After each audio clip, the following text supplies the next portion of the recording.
sejam bem-vindos. Meu nome é Karine Marvila, eu sou nutricionista e eu vou ministrar a aula intitulada Terapia Probiótica no Diabetes mellitus, é uma intervenção, né, complementar, uma terapia complementar. Primeiramente, eu gostaria de começar falando que esse tema assim, não é muito visto, né, por nutricionistas ou por profissionais da saúde que trabalham, né, com pacientes diabéticos, então isso pode ser uma novidade para muitos, né? Mas estudos vêm sendo realizados, principalmente fora do Brasil, avaliando, né, a terapia probiótica tanto na diabetes, né, em humanos e também estudos com ratos, né, induzidos à diabetes, né? Por ser algo novo, é muito difícil, né, fazer esses estudos com humanos, né? Ainda mais por ser um estudo estudo de intervenção, né? Normalmente é suplementado, né? Esses probióticos. Então, fica aí um material, né? Inovador, né? Para quem trabalha com essas pessoas que que têm diabetes, né? Espero contribuir de forma positiva, né? Para o seu atendimento, né? Tanto nutricional como atendimento médico ou qualquer outro profissional da saúde. Tenho certeza que você vai gostar bastante, vai ser uma palestra bem enriquecedora. Então, vou compartilhar aqui a minha tela, preparei um slide, né, para essa aula. Então, o título da minha aula, Terapia Probiótica no Diabetes mellitus, um tratamento complementar. Eu vou começar me apresentando, né? Eu sou nutricionista formada pelo Centro Universitário Augusto Mota, conhecido como Uniswan.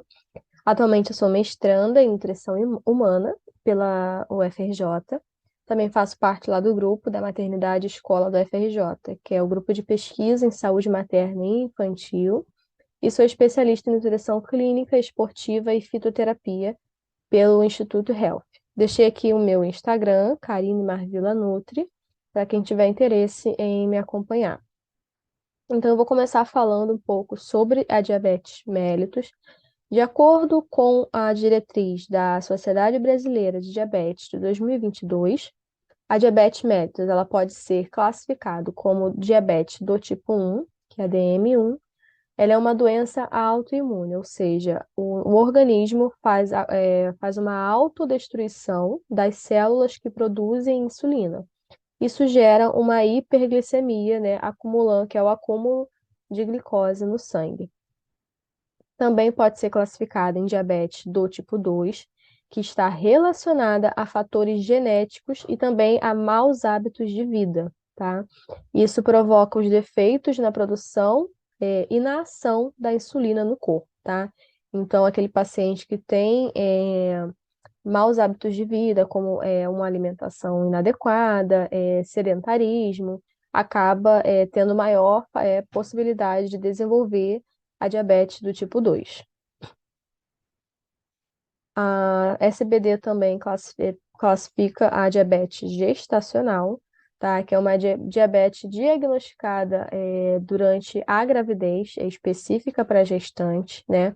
Porque na gravidez ocorre, né, a fisiologia da gestação, ela induz, né, a hiperglicemia, tá? Por conta de diversos processos metabólicos que está acontecendo ali naquele momento, tá? Então, essa diabetes, ela é diagnosticada durante o segundo trimestre, né? Pode ser diagnosticada nesse período, e não ocorre um diagnóstico prévio à gestação, ou seja, aquela gestante, ela não é diabética, ela só tem a hiperglicemia na gestação. E isso faz com que a função da produção, a ação insulina do corpo fique disfuncional, tá bom? Então ocorre essa hiperglicemia. E também tem a overt diabetes, tá? Que é a diabetes mellitus diagnosticada na gestação, tá? Só que ela não é uma diabetes gestacional. Por quê? Ela é a diabetes mellitus diagnosticada pela primeira vez na gestação, só que aquela mulher ela já tinha diabetes antes da gestação, tá? Então ela só foi diagnosticada naquele momento específico. Ela possui os mesmos critérios de diagnóstico do diabetes prévio, né? Podendo ser tanto diabetes do tipo 1 ou do tipo 2. Normalmente é o diabetes do tipo 2, tá?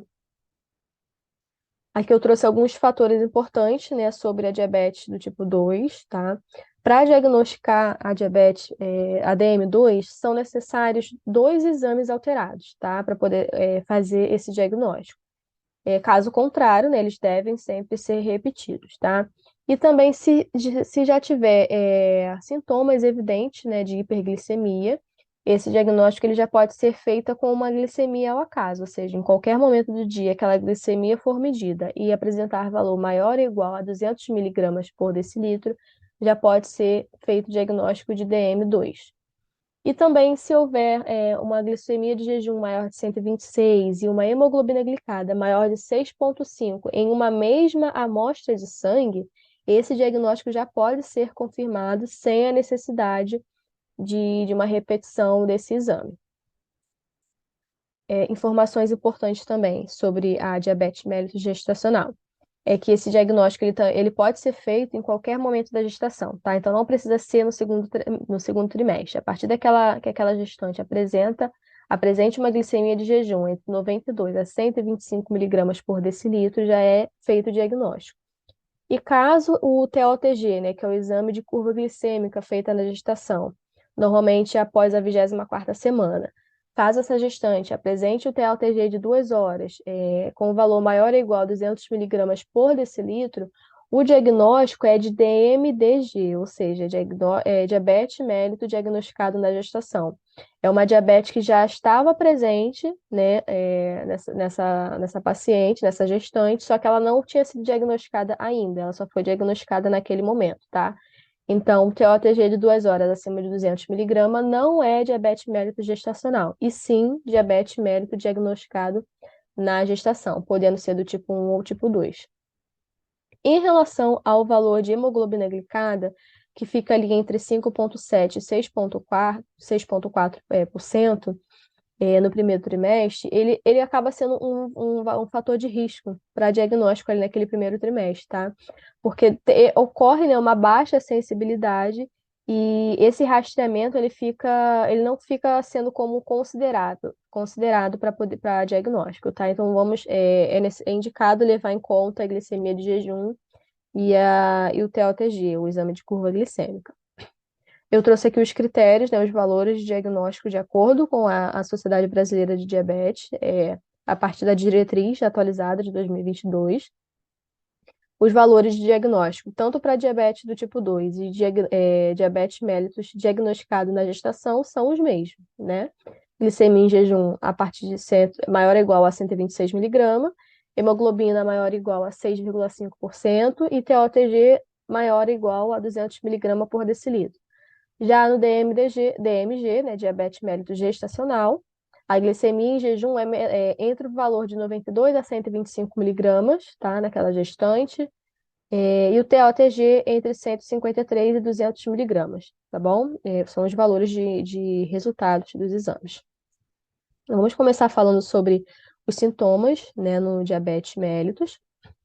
É muito comum o paciente com diabetes apresentar a polifagia, que é a fome em excesso, porque como falta insulina na célula, a glicose, como falta insulina, perdão, a glicose ela não entra na célula, né? Então acaba não acontecendo aquela distribuição, aquela geração energética, substrato energético para o paciente, ele acaba ficando com fome excessiva. Também acontece a polidipsia, que é a sede excessiva, tá? Devido à desidratação, que é um processo muito comum, um sintoma muito comum em pacientes com diabetes, e por conta da forma do corpo tentar diluir, né, essa quantidade em excesso de açúcar no sangue, né? Então, acaba acontecendo um excesso de urina, né?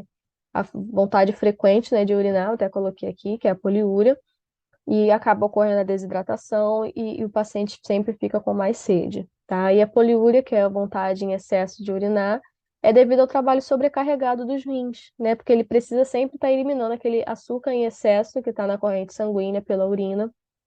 Então, está super interligado, né, esses dois sintomas aqui.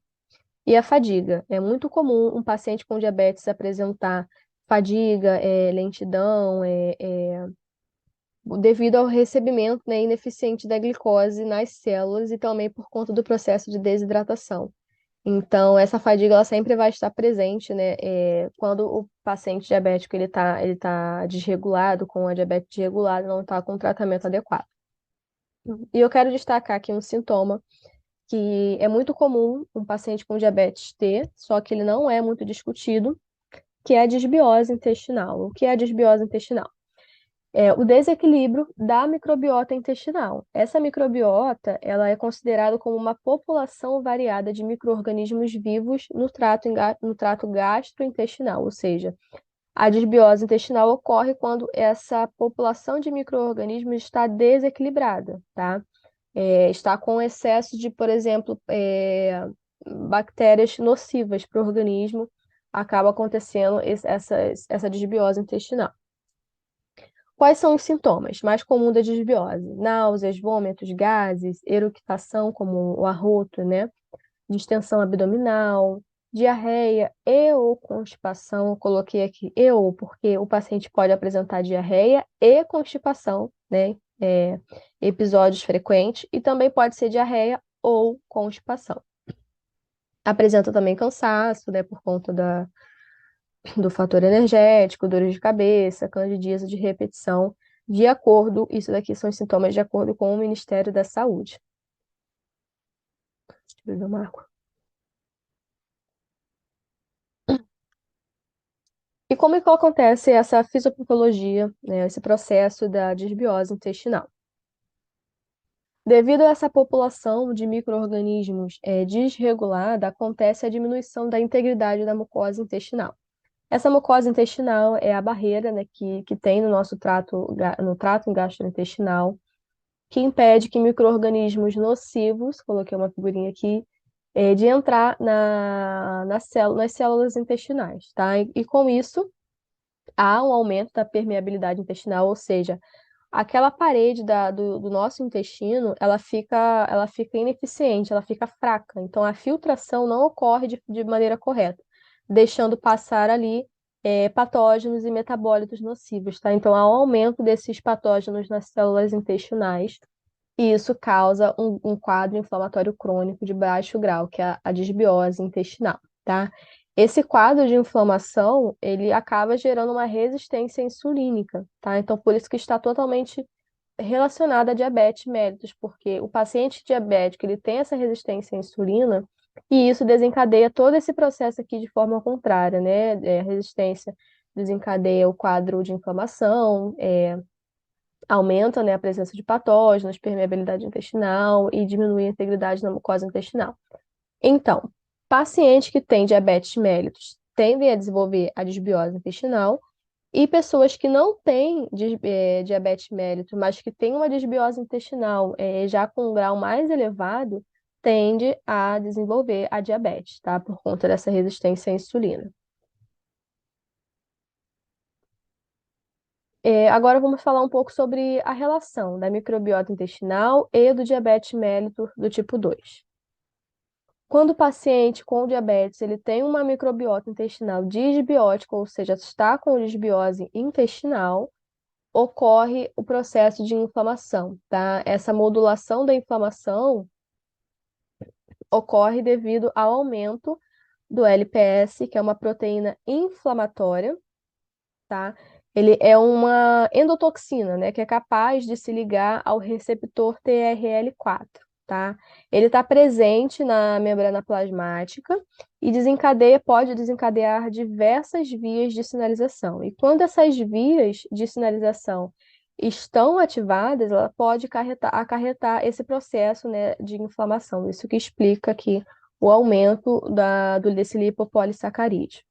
E ocorre a diminuição, né, claro, das citocinas anti-inflamatórias. A partir do momento que as proteínas e citocinas inflamatórias estão aumentadas, a deficiência dessas citocinas anti-inflamatórias. Eu coloquei aqui o exemplo das interleucinas, né, IL-10, IL-6 e IL-22.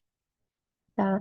A interleucina 10, por exemplo, é uma citocina anti-inflamatória que inibe a apresentação de antígenos, né, e a produção de citocinas inflamatórias. Então, quando ela está deficiente, é mais fácil, né? É mais propenso a aumentar esses metabólitos inflamatórios.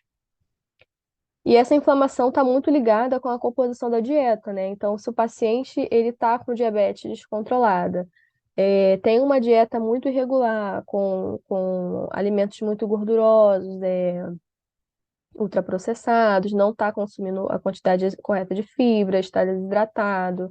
Isso tudo interage fazendo essa modulação da inflamação e contribuindo para todo esse processo, de desbiose.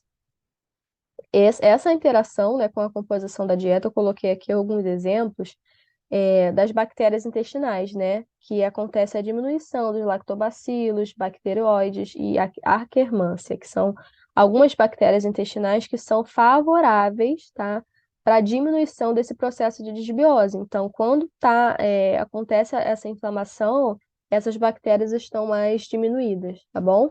E também isso gera ao aumento dessa citocina inflamatória, que é o TNF-alfa, tá?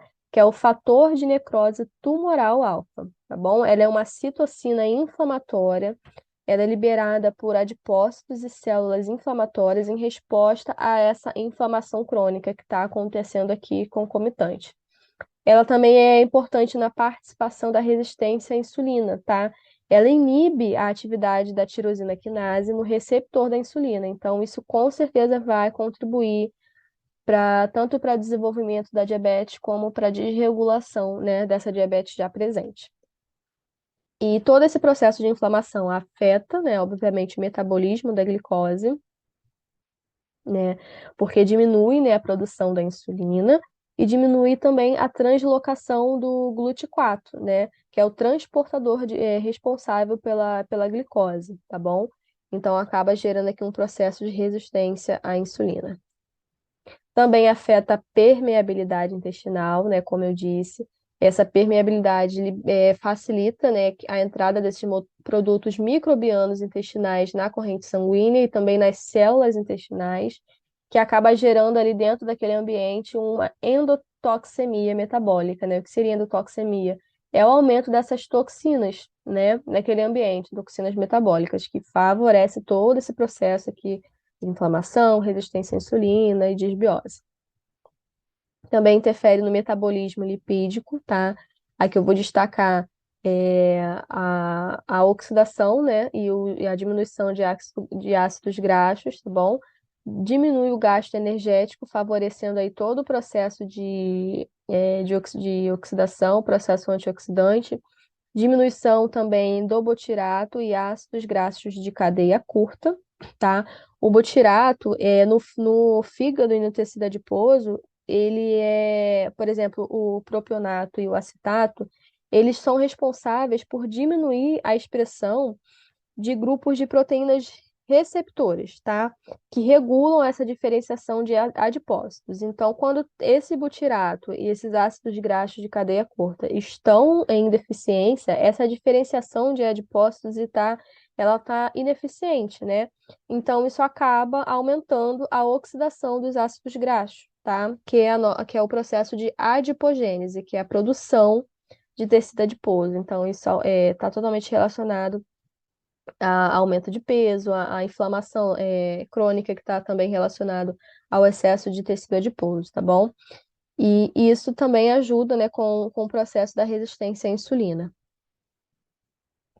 E todo esse mecanismo aqui acaba diminuindo a homeostase energética geral do hospedeiro, né? Então, o paciente que está tem diabetes, e está com uma microbiota intestinal disbiótica, acaba desregulando toda a homeostase energética, favorecendo aí a diversas complicações.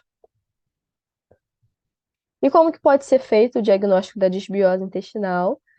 Você pode fazer uma avaliação dos sinais e sintomas, que existe um questionário onde você vai avaliar todos aqueles sintomas que eu mencionei, se estão presentes. Vai avaliar a história clínica, o exame físico. Você tem que ter um olhar muito clínico para esse paciente com diabetes, ou então paciente que não apresenta o diabetes, mas que tem diversos fatores de risco, né, para evolução desse caso. E também pode ser feito através de exames complementares. Esses exames, eles têm um valor de custo mais alto, né? O exame clínico é muito mais baixo, porque você pode fazer ele mesmo na sua, no processo da consulta, mas existem exames que você pode fazer ali o diagnóstico da desbiose intestinal. Eu coloquei aqui, por exemplo, o microbioma intestinal, né? Que é a avaliação taxômica, né? Da microbiota intestinal do paciente. E o que são probióticos? Probióticos são micro-organismos vivos, tá? Porque eles oferecem benefícios melhorando a saúde intestinal. Então, ele vai fazer ali a modificação daquela microbiota intestinal, aumentando, né, a quantidade de micro-organismos benéficos, tá, naquele ambiente. E por isso que esses probióticos oferecem tantos benefícios, como, por exemplo, é utilizado no tratamento de episódios de diarreia, pode ser utilizado na doença de Crohn. E aonde que a gente pode encontrar esses probióticos?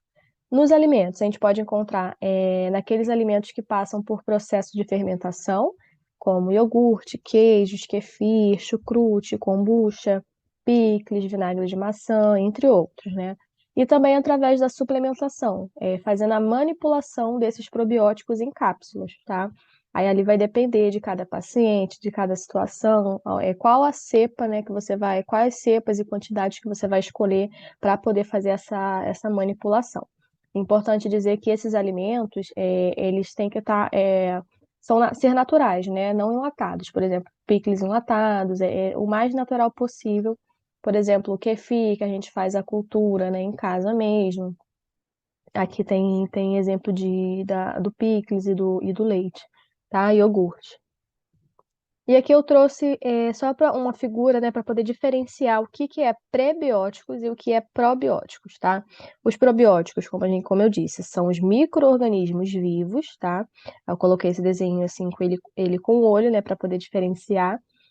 São micro-organismos vivos que estão ali na nossa microbiota intestinal. E os prebióticos são substratos, ou seja, o alimento para esses micro-organismos vivos, né? Está representado aqui numa figurinha menor. E esses prebióticos a gente consegue através da alimentação, uma alimentação mais saudável, rica em fibras,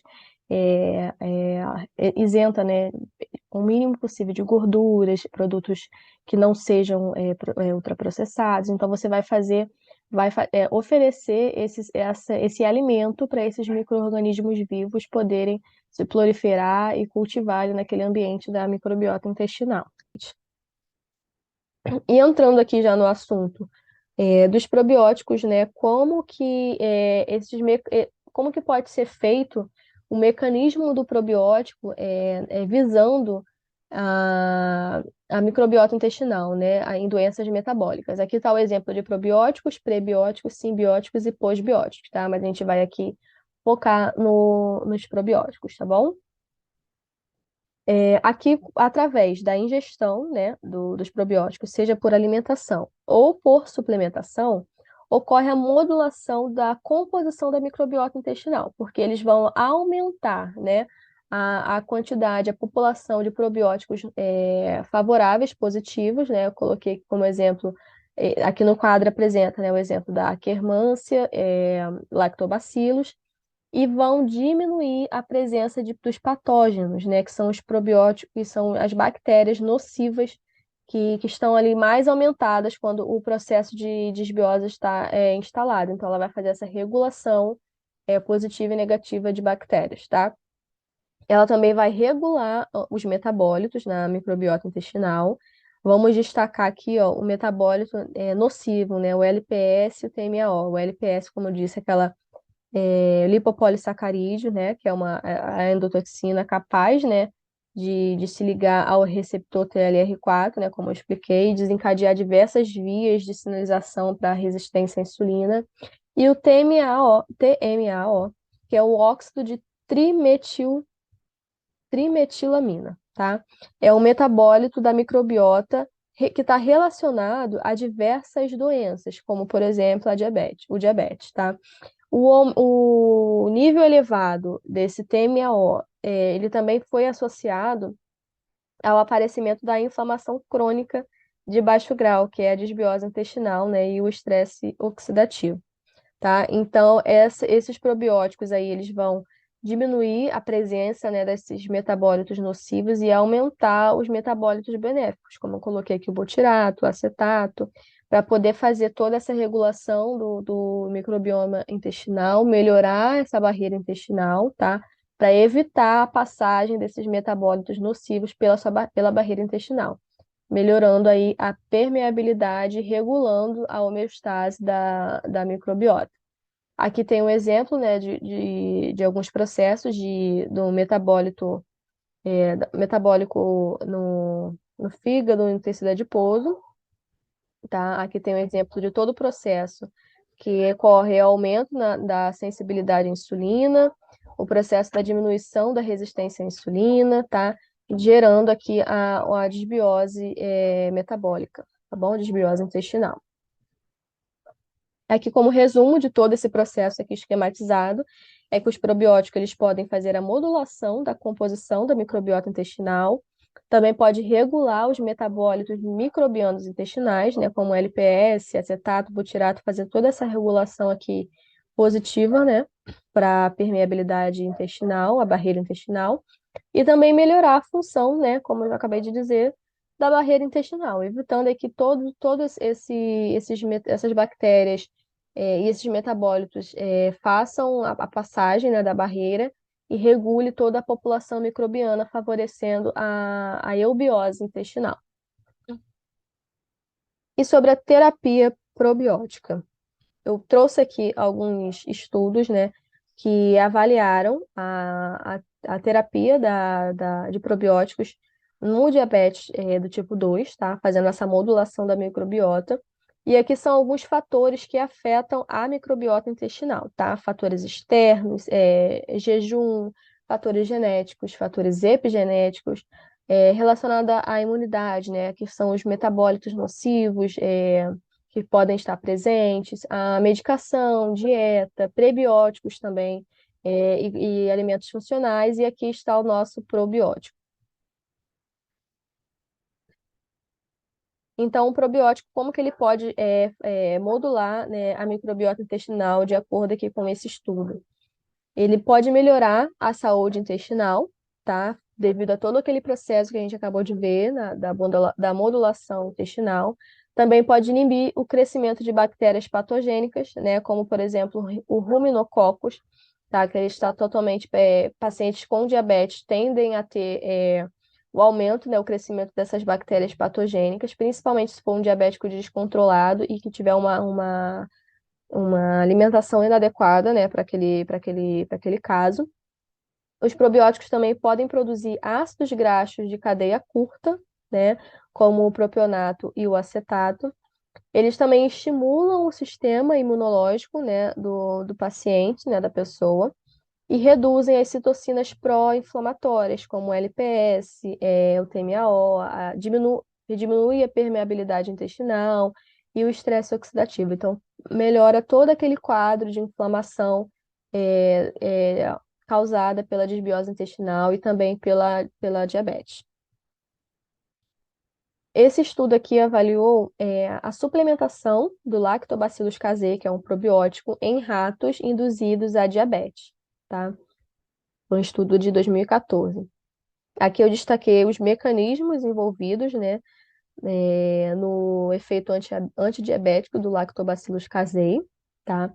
Aqui ele mostra que diminuiu, né, o processo de endotoxemia, que é muito comum na diabetes, aquela inflamação, né, a presença de toxinas elevado, né? O TNF-alfa, né, que é o fator de necrose tumoral, ele diminuiu também a presença dele, que ele está totalmente relacionado à, à resistência, né, à insulina, porque ele acaba inibindo, né, a atividade do receptor da insulina, né? Então ele diminuiu esse marcador aqui, esse metabólito. Diminuiu também, acabou diminuindo a inflamação, né? Consequentemente, a inflamação. A glicose sanguínea também foi diminuído o valor. E aqui destacando a presença da atividade, o aumento da atividade antioxidante, né? Mostrou que o L-casei, né, tem habilidades marcantes para poder proteger o fígado contra danos oxidativos induzidos pela glicose alta no sangue, né? Então, quando há um nível aumentado de antioxidantes, esses danos de oxidação no tecido do fígado, ele fica mais diminuído, né? Por conta da regulação da glicose sanguínea, tá bom? Então, aqui acontece, né, uma tolerância à glicose improvável, né? Mais diminuída. Como conclusão, né, o LKZ ele inibiu a atividade da alfa-glucosidase, né, intestinal, melhorando as propriedades imunorreguladoras, né, então diminui aquele processo de inflamação, e também o estresse oxidativo, como eu acabei de mencionar aqui, sobre a diminuição, né, por conta da diminuição da resistência à insulina.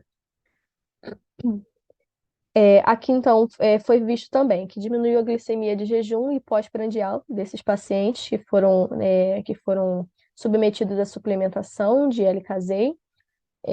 Também diminuiu o fator de necrose tumoral, né, o TNF-alfa, e o processo de endotoxemia, né, que acabou diminuindo a presença dessas endotoxinas.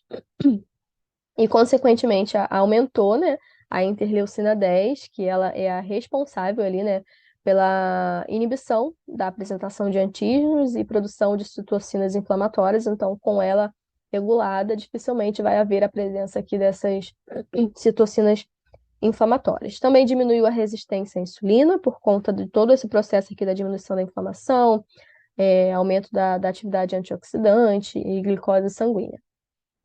E também diminuiu as taxas de triglicerídeos, colesterol total, LDL colesterol. Então, todo aquele processo, todo aquele